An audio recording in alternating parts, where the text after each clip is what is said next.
O crime organizado sangra o Brasil. A frase é de um desembargador que defende o combate sem tréguas à corrupção e à lavagem de dinheiro. Ele diz que o país precisa ser duro também com a sonegação que causa grandes prejuízos aos cofres públicos. Indicado 2 vezes para o Supremo Tribunal Federal, julgou em primeira instância operações de repercussão, Satyagraha, Castelo de Areia e o caso do traficante Abadia. No programa de hoje vamos conversar com o desembargador Fausto de Santis. Está no ar o Observatório do Terceiro Setor, o olhar da cidadania.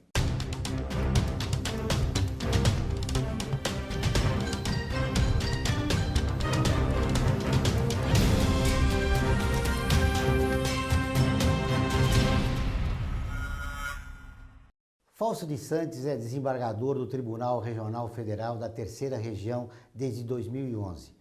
Antes atuou na vara especializada em crimes contra o sistema financeiro e lavagem de dinheiro. Tudo bem, doutor Fausto? Tudo bem, muito obrigado. O senhor é um grande percussor no combate à corrupção no Brasil. Como é que o senhor vê o atual estado da justiça aqui no nosso país? Eu acho que está evoluindo. É uma instituição que ela vinha com vícios do passado. Eu sou juiz há 25 anos, comecei como juiz estadual, antes fui procurador de estado, mas na magistratura 25, 1 ano juiz estadual e 24 como juiz federal.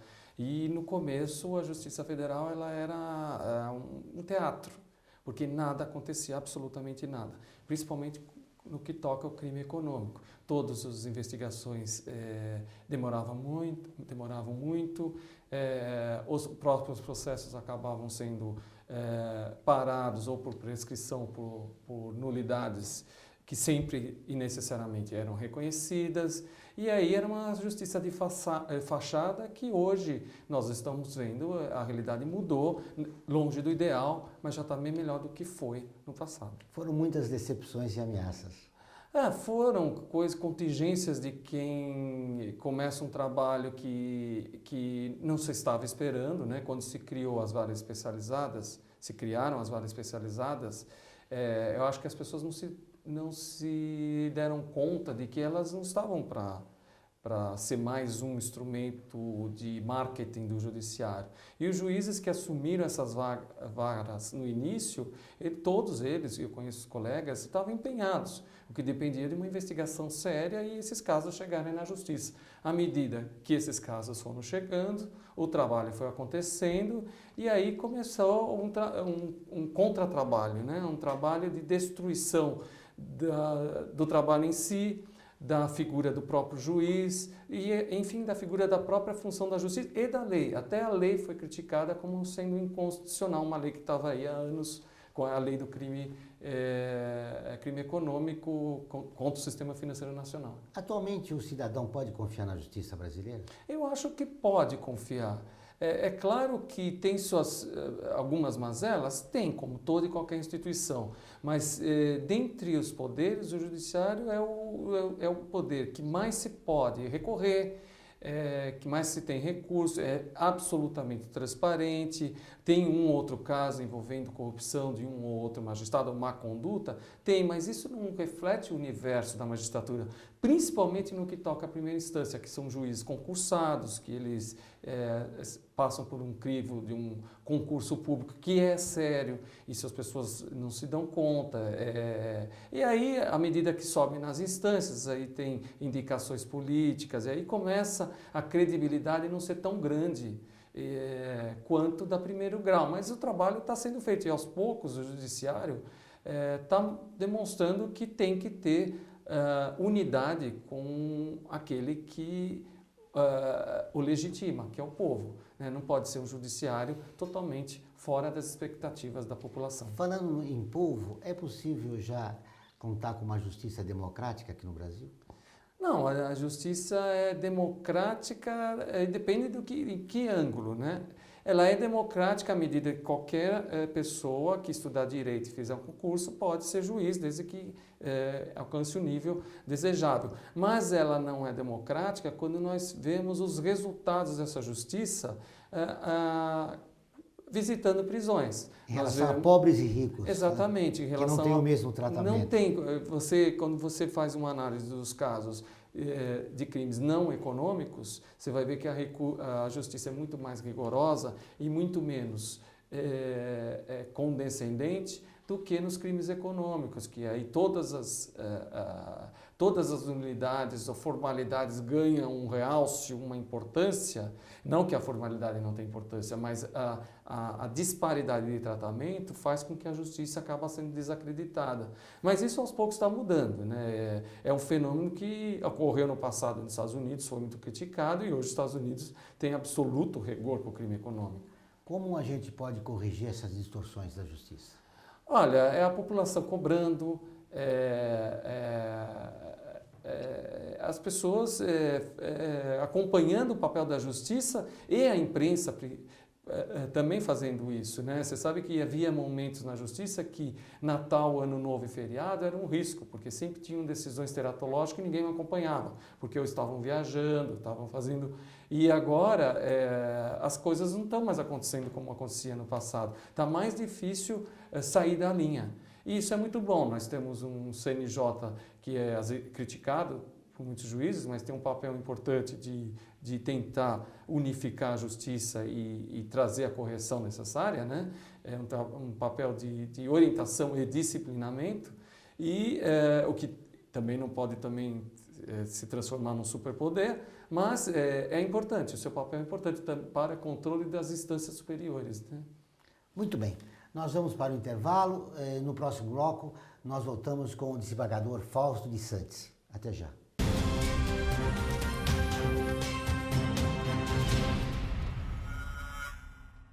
A FUNASP colabora com a USP nas relações entre fundações por meio de fóruns, simpósios, seminários, pesquisas e intercâmbio de informações, além do seu investimento na área social.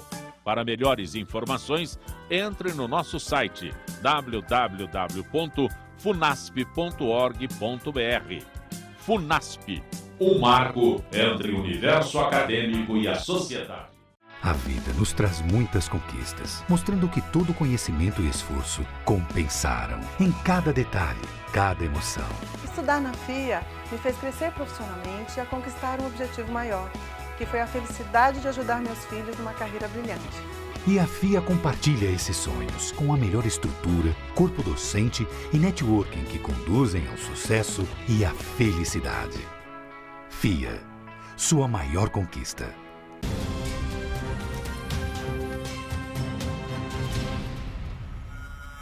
Estamos de volta com o Observatório do Terceiro Setor, o olhar da cidadania.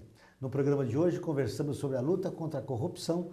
Nosso entrevistado é Fausto de Santos, desembargador do Tribunal Regional da Terceira Região.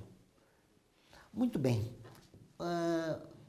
Doutor Fausto, o senhor também é percursor na delação premiada, que está sendo muito utilizada nesta última operação da Polícia Federal, o Lava Jato, lá no Paraná, com o juiz Moro protagonizando um importante papel. Mas segmentos da sociedade brasileira criticam a forma de como foi apresentada, né, para a população essa delação premiada. Eu gostaria de ouvir o senhor sobre isso. Olha, a delação premiada está na legislação brasileira desde 1990. Ela já teve no passado, retornou em 90 no crime de extorsão mediante sequestro. É o sequestro quando a pessoa peça um resgate. Ninguém criticava.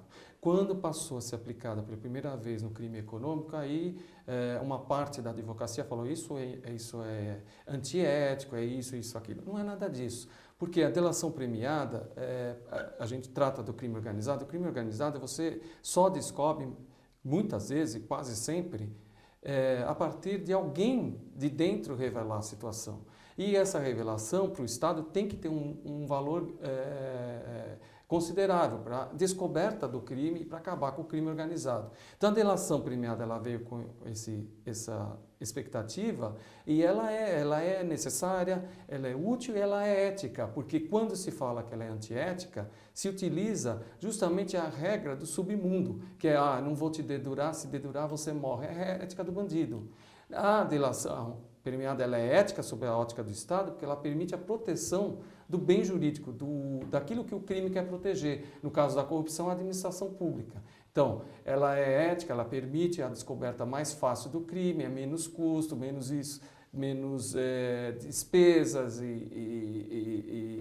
enfim, traz a verdade, né? E, agora, como tratar a delação uma vez ela ocorrida?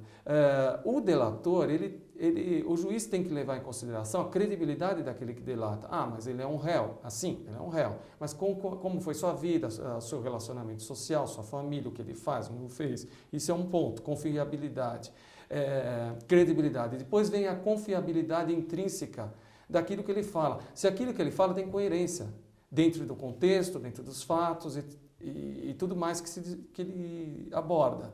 E tem a confiabilidade extrínseca, e essa é essencial, confrontar aquilo que ele fala com uma prova documental. O que ele fala não é a prova, é o caminho para a prova. E aquele que é delatado, ou seja, aquele que é objeto de acusação do próprio membro da organização criminosa, ele preserva a presunção de inocência. Então, ele ainda tem a presunção de inocência, que vai ser destruída com a prova que virá a partir daquilo que é falado pelo delator. E isso evidenciou também uma figura que não aparecia em outras operações e outros julgamentos, que é a figura do corruptor, né? Não, sim.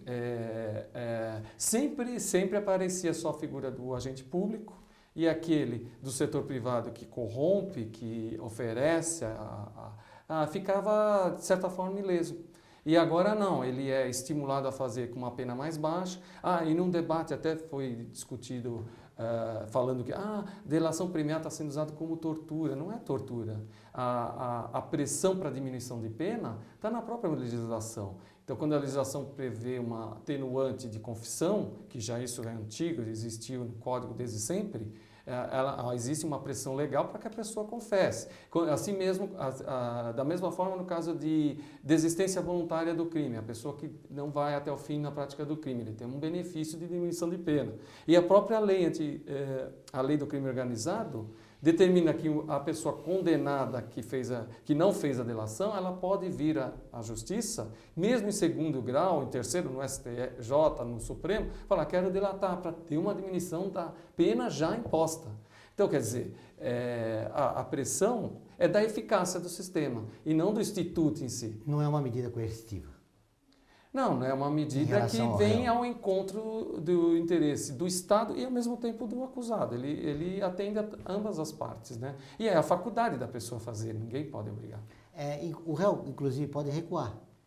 Sim, pode recuar. Tem legislações, como na Espanha, por exemplo, o réu pode recuar. A própria nossa legislação fala que se recuar não pode utilizar o que ele trouxe de documentação, o que é discutível.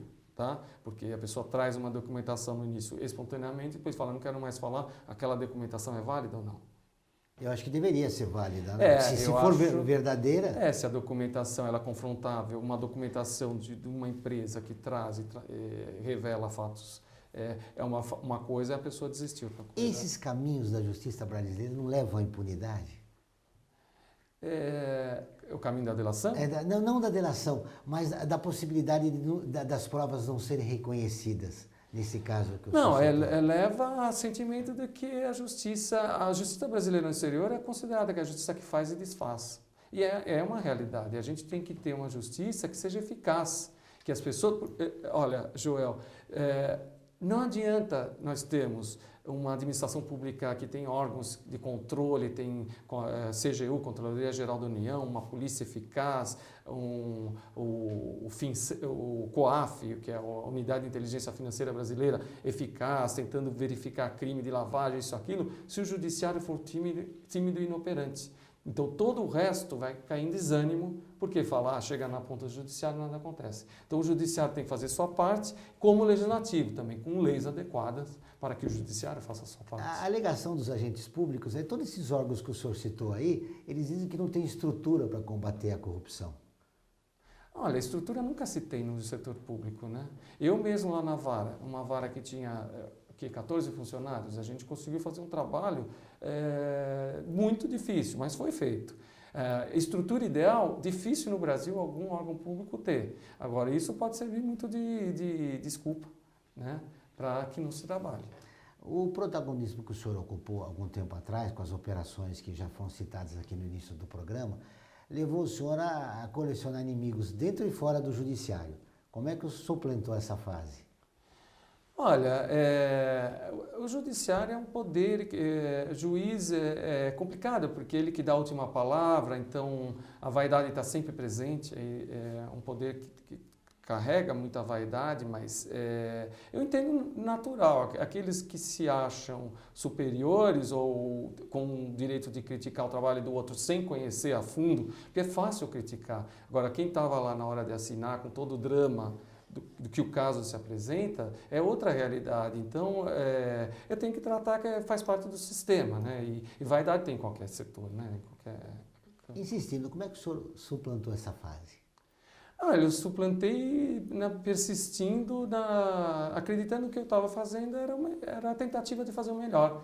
Essa foi minha força. E eu sempre pedia para que, se eu tivesse errado, que me mostrassem onde que estava o erro. Mas como eu persisti, porque eu sempre tive uma linha de conduta mesma com relação a todos os demais crimes. Não é porque é fulano XB, advogado XYZ, que eu vou tratar diferentemente o caso. Eu falei, não, tem que ter absolutamente o mesmo tratamento. É justiça penal dos fatos e não do autor. Pelo contrário, né? O senhor ganhou uma promoção. Então, não só não comprovaram nada, como o senhor foi promovido.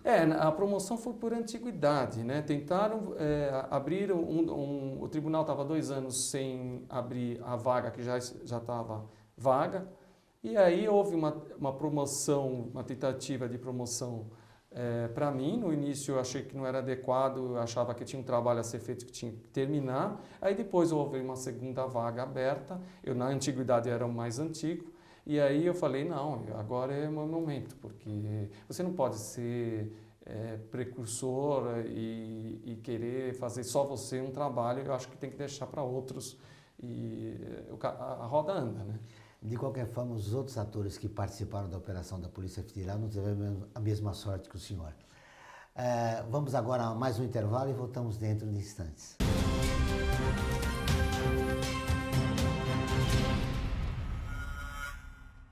A FUNASP colabora com a USP nas relações entre fundações por meio de fóruns, simpósios, seminários, pesquisas e intercâmbio de informações, além do seu investimento na área social. Para melhores informações, entre no nosso site www.funasp.org.br. FUNASP, um marco entre o universo acadêmico e a sociedade.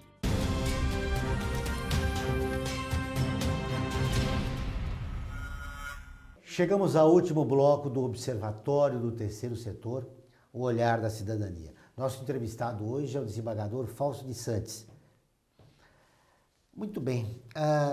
20 livros publicados, 3 do exterior, sendo que o último ainda não foi lançado nos Estados Unidos. Esse último, sobre o que é? O último é sobre igrejas, templos e crimes financeiros. É questão de não só de lavagem, mas de administração de templos e uso de templos religiosos para fins escusos. Então é um livro específico, inédito, e espero que seja bem aceito na comunidade jurídica. É um livro jurídico. Estados Unidos e Europa, né? Springer é uma editora acadêmica, então... Devido aos últimos escândalos, eu ia te perguntar o que te levou a você a escolher o tema, mas ele é muito relevante pelo crescimento das igrejas pentecostais. A questão é que a lavagem de dinheiro tem algumas modalidades que são pouco retratadas. Então, meu primeiro livro no exterior foi Lavagem e Obras de Arte, que vai ser lançado no Brasil em breve, pela Del Rey. E lavagem de dinheiro e obras de arte não existia nada escrito. Então eu fui para os Estados Unidos fazer uma pesquisa e lancei primeiro lá e agora vai ser lançado no Brasil. Aí depois vieram outras ideias. Lancei ano passado do futebol e lavagem de dinheiro e agora esse de igrejas, que são nichos que as pessoas às vezes não retratam talvez não é tão fácil, porque foi difícil de fazer pesquisa sobre isso. Entra em vários princípios e tem que tratar com muita sensibilidade e não ofender a fé das pessoas, né? Então, é uma tentativa de abordar um tema Atrás da espinhoso. fé das pessoas há um grande negócio. Existe um grande negócio atrás de fé das pessoas, isso é fato, né? E esses livros estão contribuindo muito para que a população produza um novo olhar a respeito da justiça? Você acredita que seus livros poderão ajudar? Eu não sei, eu sempre gostei de escrever. Eu escrevo, eu trabalho também, né, no tribunal. Eu acho que você escrevendo, você se força a se atualizar, você não se acomoda na sua vida profissional, né? Então, eu acho que pode contribuir para mim, para o meu aperfeiçoamento, como eu quero dividir isso com as pessoas que estejam eventualmente interessadas. São nichos específicos, né? Às vezes não tem interesse da graduação na faculdade de Direito, mas tem um interesse talvez... Como seus colegas da área têm recebido essa sua produção? Não, olha, eu tenho sido muito bem recebido no exterior. No Brasil também, tenho convidado para muitos eventos, porque eu não parei, né? Eu sempre lido do crime, estudo a parte criminal e tento colocar minha experiência nesses livros, para ter livros que tenham uma utilidade doutrinária, mas também com aplicação prática. Sempre tem sugestões de como deve proceder o legislador, como deve proceder determinados órgãos de controle e tudo mais, para evitar a prática desses delitos. Então, no exterior, estão me convidando por conta dos livros, né? Isso está sendo uma satisfação muito grande, né? Que bom. E já dei palestras em universidades americanas, na ONU, em Harvard, em várias instituições dos Estados Unidos, falando sobre isso. E às vezes não é nada fantástico, mas eles têm interesse em saber que um brasileiro fala sobre um tema que nem é difícil encontrar até lá, né? Então, é uma tentativa um pouco ousada, né? O que precisa mudar na justiça brasileira para ela ser justa para a maioria da população? Olha, justiça é igualar, né? Uma vez eu estava com o ministro Aires Brito, ele falou, eu tenho dificuldade de conceituar a justiça. Eu falei, me perdoe, ministro, eu não tenho dificuldade. Ele falou, mas para você qual é o conceito de justiça? É igualar, colocar as pessoas no mesmo nível. A lei vale para todos. Então, é uma função de reparação, né? De uma falha ocorrida e que deve ser igualada para que todos respondem igualmente. Então, esse é o desafio da justiça, tratar todos de forma absolutamente equânime. E eu acho que o caminho está indo para isso, né? Eu vejo positivamente o futuro. Como disse você, nós estamos caminhando nesse sentido. Mas quando deve chegar esse momento? É muito difícil, a gente está longe. Eu não quero acreditar que seja um momento momento político. Eu espero que seja um momento de instituição democrática se firmando no país de vez. E democracia é o direito de todos, né? Inclusive das minorias, né? A respeito às minorias. Então, é isso que tem que ficar. E o Judiciário tem realizado decisões importantes e sendo protagonista de decisões que muitas vezes deveria vir do Poder Legislativo e não do Judiciário, né? Então, a cautela também tem que ter no Judiciário para que ele não se convole num superpoder e esqueça dos demais, né? Usando o seu termo, falando em cautela, o que deve ser feito para se evitar que as decisões da Justiça sejam políticas? Olha, eu acho que tem que observar, né, ver a legitimidade da decisão, ela se encontra na fundamentação dela.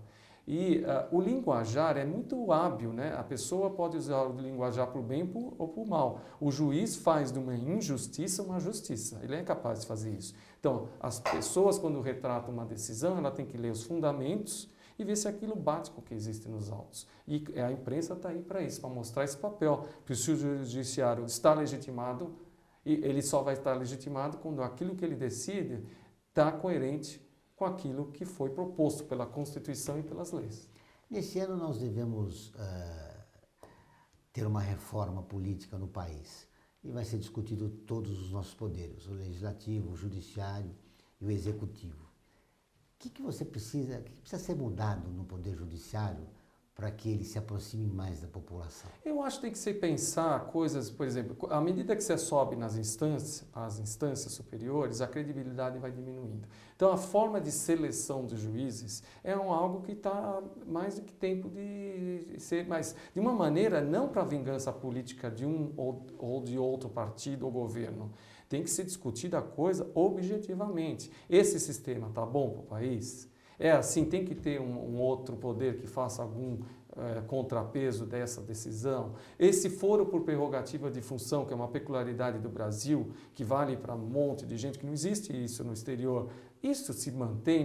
Não é melhor deixar as decisões para o juízo do primeiro grau, que historicamente ele carrega uma experiência natural de decisões criminais, vai deixar isso para uma corte superior que não tem função disso constitucionalmente, até tem previsão, mas